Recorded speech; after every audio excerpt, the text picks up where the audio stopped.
This is in the matter of Timothy. Oops, let me turn the record on. This is in the matter of People versus Timothy John Weller. Mr. Weller was charged with using a computer to commit a crime, larceny of more than 1,000 but less than 20,000, and larceny over 200 but less than 1,000. The defendant entered a plea to larceny over 200 but less than 1,000. I set the matter for sentencing for today. The matter was bound over to circuit court sometime last year or earlier this year, and then it was remanded back earlier this spring, bound over in May, remanded in July. I canceled Mr. Weller's bond. He wasn't very happy about that, but set the matter for sentencing this morning. And so here we are. The complainant was here the day of the plea, but he wasn't able to be here today. His transportation, Mr. Steve Wilson, was here. Mr. Wilson wrote a letter on his behalf, and but he's not here. But he did express this, essentially turned his life upside down, losing all of this money. Mr. Bush, what would you like us to know here? Mr. Weller, in open court, agreed to assist jointly and severally on full restitution. I don't know that we'll ever know exactly what happened here. I think there's a fair amount of finger pointing, but Mr. Weller has accepted responsibility for his portion of this case. He is not in the best physical health. He deals with seizures. He's currently off his med. Prior to coming into custody, he was working part-time at the Subway store in Sturgis, Michigan. As often happens to our homeless population in St. Joe County, he's physically lost his ID, he's physically lost his Medicaid card, so he's having a difficult time getting re-involved in services. As I said, he is currently homeless. He has a past history of dealing with community mental health. He wants to re-engage. His diagnosed symptoms were depression, anxiety, and post-traumatic stress disorder. He has spent a substantial time in jail. This is a tragic case to the victim. We reviewed Mr. Wilson's letter. What Mr. Weller is asking is an opportunity to be supervised on probation, to supervise restitution, and to get him involved in community mental health. And it escapes me their current name, I'm sorry, but community mental health or their current successor. And I'm going blank on their name. Thank you. Yes, pivotal. Thank you.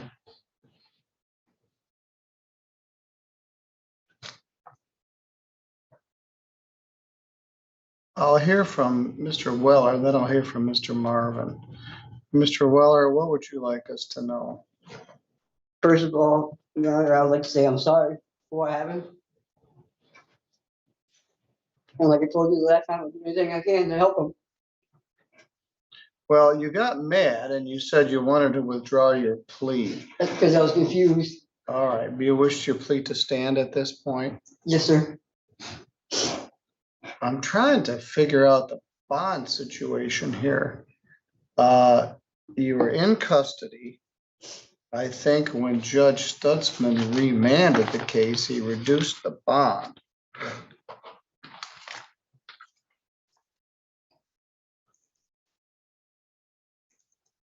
I can't discern that from looking at this file.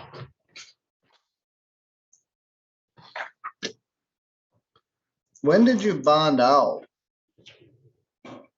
End of May, first part of June, I think it was.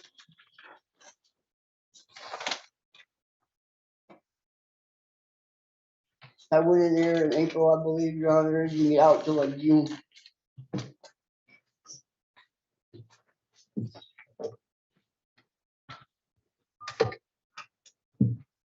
The reason I can't tell is because the bond was posted in circuit court, so it doesn't show up in our register.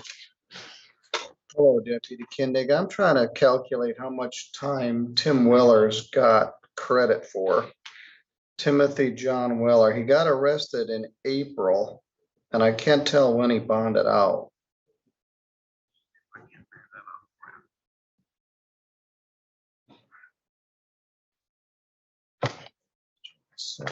April 27th. All right, 4/26. All right.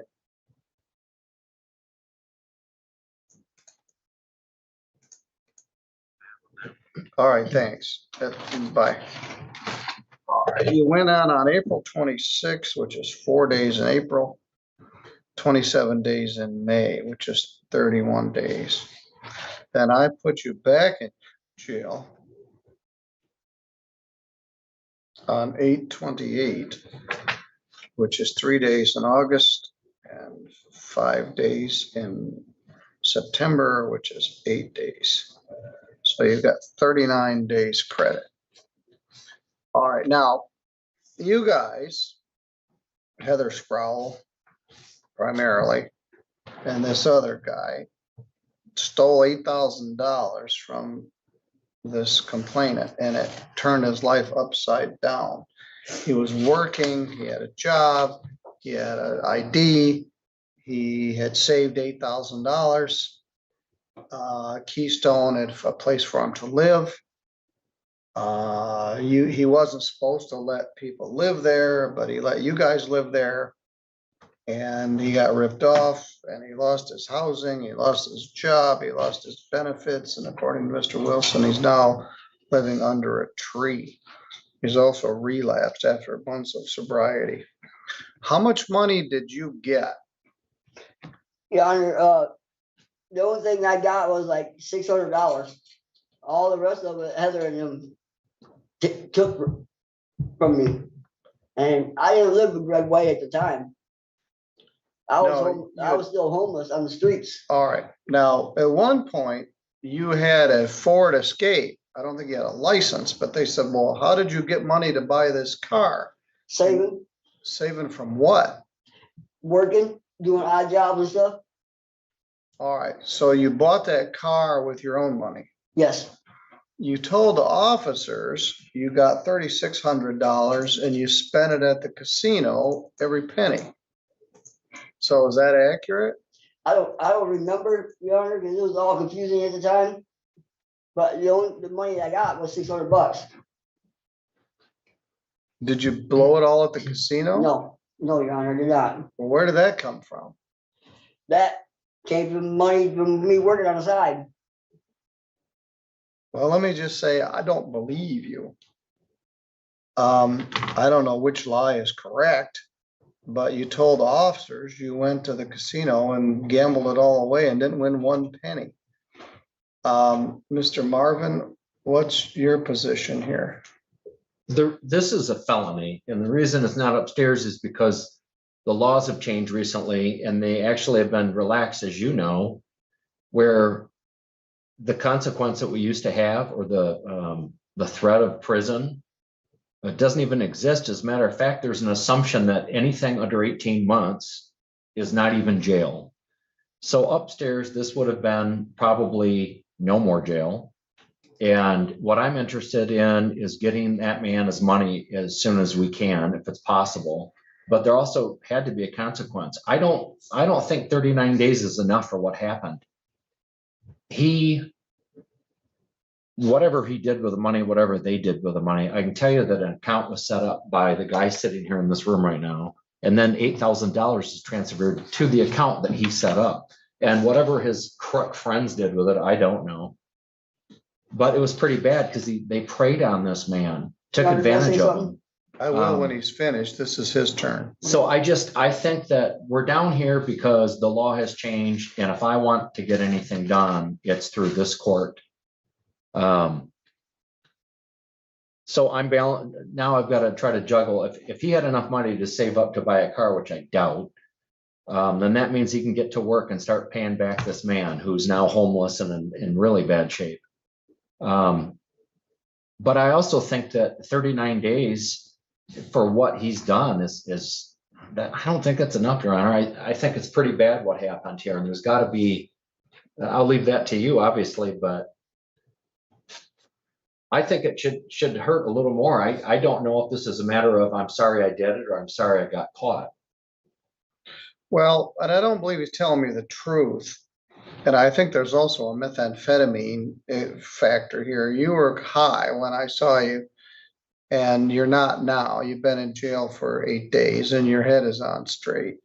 So that's a plus. But you're homeless, jobless, you have a methamphetamine addiction, and you're not telling me the truth about what happened to this guy's $8,000. The only way to collect it is to try to put you on a probation, and I really don't want you on probation. And I think it's unlikely we're going to get $8,000, but the guy is clearly out the money. What else did you want to tell me, Mr. Weller? Your Honor, like I said, I'll do anything to pay this man back. I'm remorseful for what I did. Whatever it takes to pay this man back. I just need time to get a job, to start paying money back, however I can get it back to him. I'm gonna take responsibility for this. All right. Well, I wish you'd tell me the truth about what happened. When's the last time you worked a real job? So what? All right. Well, you're not going to be able to pay. Now, supposedly you saved up money and bought this car. I'm not sure I buy that. I don't know if this money went to buy this car. You don't have a license anyway. Part of it did, 600 of it did. The other money I came up with. All right. So I don't, all right. My apologies to the probation department. 24 months probation.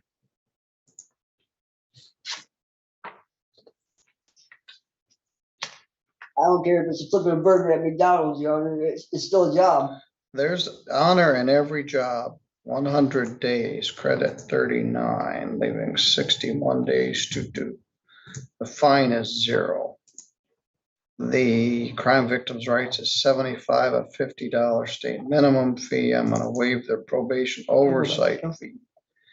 I'm gonna waive the attorney fee. You owe $8,000 restitution, joint and several, meaning it gets paid. I don't care who pays it, but theoretically you're half. But you're still not telling me the truth. I don't know whether you gambled it away, bought a car, bought tarot cards. I don't know what you did with it, but you're not being truthful.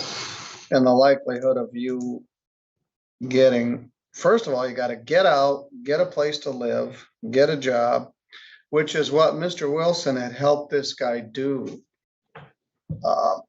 Helped him get ID, helped him get a job, helped him get a place to live through Keystone, helped him get sober. And the guy was really doing well. And Mr. Wilson is part of this homeless outreach group in Sturgis where they help people with just fundamental things.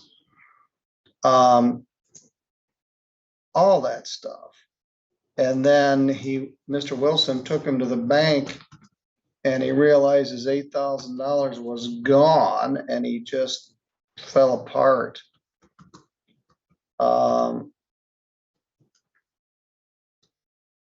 For naught. You guys took his money and blew it. It was very devastating to him. And anything we get back is better than none. That's $8,125.